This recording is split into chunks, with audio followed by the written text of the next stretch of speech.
O seguinte mecanismo foi proposto para a reação de NO com H2 para formar N2O e H2O.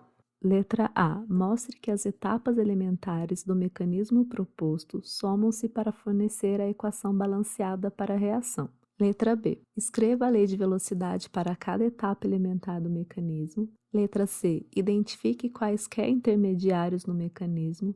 Letra D. A lei de velocidade observada é velocidade, constante de velocidade, vezes NO ao quadrado, vezes H2. Se o mecanismo proposto está correto, o que podemos concluir sobre as velocidades relativas da primeira e segunda etapa?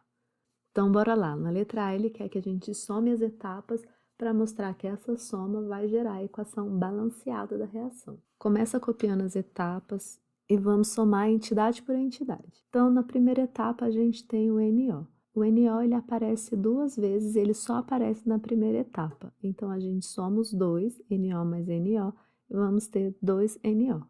A segunda entidade que a gente pode observar é o N2O2, ele aparece tanto como reagente na segunda etapa quanto como produto na primeira etapa. Portanto, eles podem ser cancelados, já que um está antes da setinha e o outro está depois da setinha.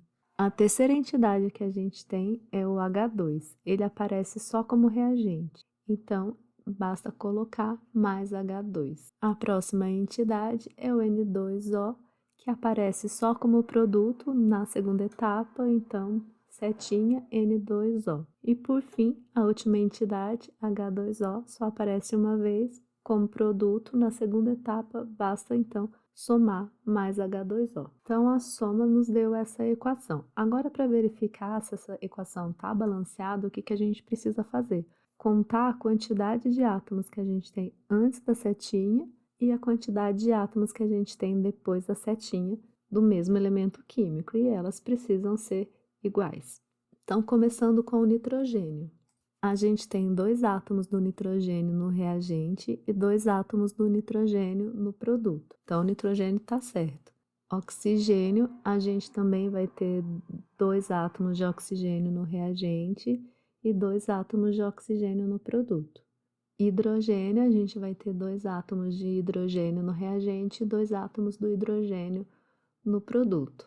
Tem mais algum outro átomo? Não tem. Então, comparando a quantidade de átomos de um determinado elemento químico no reagente com a quantidade de átomos desse mesmo elemento químico no produto, a gente observa que as quantidades são equivalentes, portanto, a equação está sim balanceada.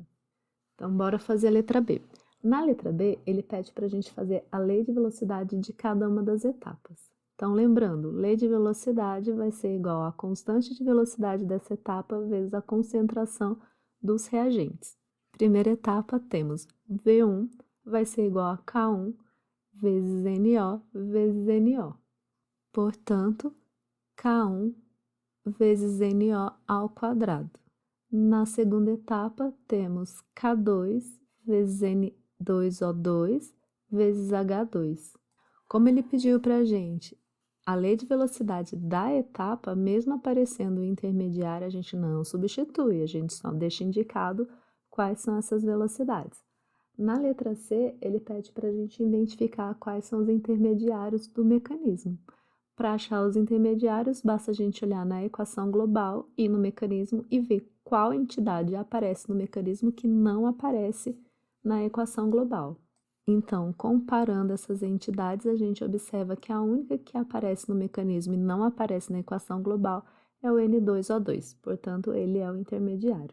A letra D, ele fala para a gente qual é a lei de velocidade observada, ou seja, qual é a lei de velocidade experimental. E aí ele pergunta para a gente, com base nessa lei, o que a gente pode concluir sobre as velocidades relativas. De cara, a gente pode concluir que a velocidade da primeira etapa não é lenta, porque caso fosse, ela seria etapa determinante e a lei de velocidade seria equivalente à lei de velocidade da primeira etapa. Portanto, só resta para a gente concluir que é a segunda etapa a etapa determinante. Portanto, a segunda etapa é a etapa lenta da reação. A gente pode provar isso escrevendo, então, que a velocidade da reação vai ser igual a K2 vezes N2O2 e H2. Como agora a gente quer saber a velocidade da reação e não da etapa, a gente precisa substituir o intermediário por uma expressão.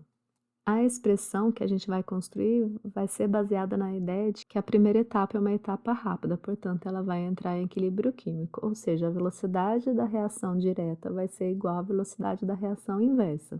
Então, a gente vai ter que K1 vezes NO ao quadrado vai ser igual a K1' vezes N2O2. Agora, basta que a gente iguale essas duas expressões e isole o N2O2 para poder substituir na velocidade da reação. Quando a gente faz essa substituição, a gente encontra, então, a velocidade da reação é igual a K2 vezes K1 vezes NO ao quadrado, dividido por K1' vezes H2. A gente pode juntar todas essas constantes em uma constante só e chamar ela de K, vezes NO2 vezes H2, que é exatamente a expressão que ele tinha passado para a gente. Portanto, a gente conseguiu provar que, de fato, a segunda etapa é a etapa determinante e, portanto, ela é a etapa lenta, logo a primeira etapa é a etapa rápida.